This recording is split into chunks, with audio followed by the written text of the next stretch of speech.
நாகக்கண்ணி பெண்கோழியா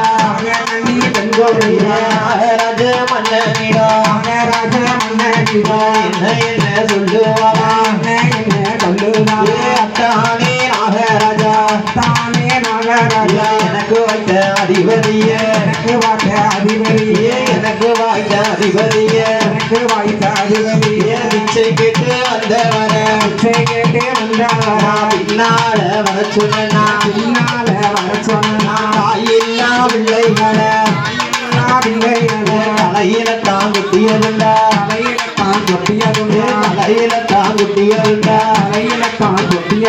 வட்டியில போட்ட சாதம் ஆறி உள்ள பிள்ளை இல்ல இளையலில போட்ட சாதம் எடுத்து உள்ள பிள்ளை இல்லை கைத்தறிக்கும்